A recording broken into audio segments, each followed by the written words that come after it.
Hola, mucho gusto. Mi nombre es Osiris Pacheco. Actualmente estudio en la Universidad Tecnológica de Honduras y estoy cursando la asignatura de Historia de Honduras. En estos momentos vamos a compartir un poco sobre el tema, el conflicto entre Honduras y El Salvador. El presente es un estudio de los factores que generaron el choque armado entre las repúblicas de Honduras y El Salvador. En julio de 1969, esta guerra, mal conocida como la Guerra del Fútbol, tuvo el efecto de desquiciar las relaciones y la confianza, sobre las que se basaba el ideal de integración de Centroamérica. La evaluación del conflicto, en el que la guerra es solamente una parte, aunque si el clímax del mismo carece de la perspectiva histórica y solo dentro de algunos años adquirirá su verdadero lugar y valor en el análisis de las relaciones interamericanas. El problema debe ser enfocado desde cuatro diferentes aspectos, haciendo el esfuerzo de ver las posiciones de ambos países en la medida de lo posible sobre elementos con una nomenclatura común para Honduras y El Salvador. Número 1. El estudio de la situación interna en estos, bajo la posibilidad de que los dos gobiernos involucrados buscaban el argumento del peligro externo o la agresión extranjera para lograr objetivos políticos internos, tales como aumento de popularidad del partido en el poder, consecución de un grado de cohesión nacional, continuidad del grupo de gobernantes o legitimación del ejército, al llenar de nuevo el rol de defensor de la nación ante la amenaza foránea. Número 2.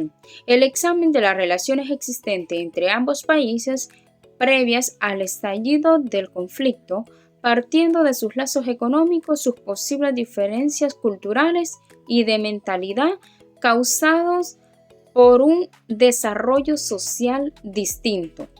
Número 13. Las relaciones de ambos países dentro y con el área inmediata, concretamente los planes de integración en el mercado común centroamericano, que Honduras y El Salvador obedecen o niegan, según un interés nacional más o menos definido. Como cuarto punto, la presencia de elementos extrarregionales que pueden ejercer influencia sobre el desarrollo de los acontecimientos y que puedan ser un factor de presión sobre la voluntad de alguno de los bandos.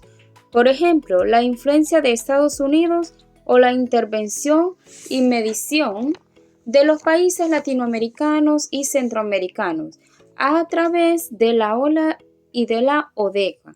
Delimitado el marco del estudio, procederemos a evaluar los factores del conflicto.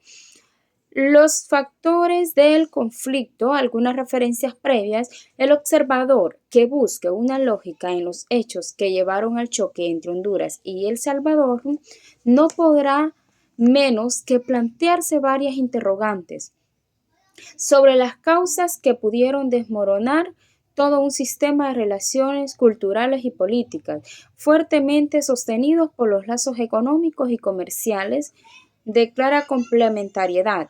Las cifras del comercio entre ambos países, vistas sin desglosar, no hacen más que aumentar este asombro.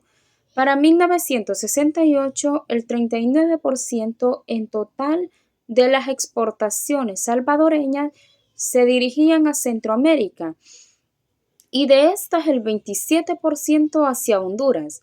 Por su parte, el 17.5% del total de las exportaciones hondureñas se dirigían a la zona y de estas el 47% hacia El Salvador.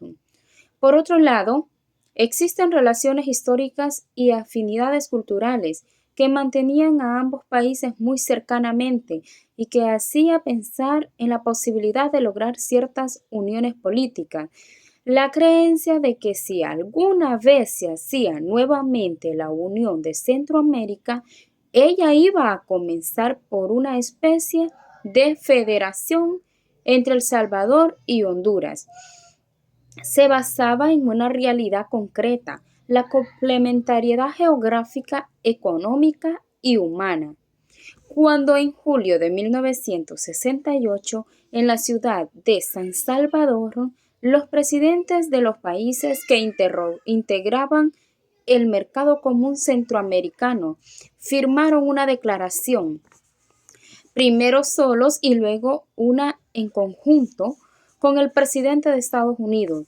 No pensaban que dos de los países firmantes se verían envueltos al cabo de un año en un conflicto armado que iría a objetar por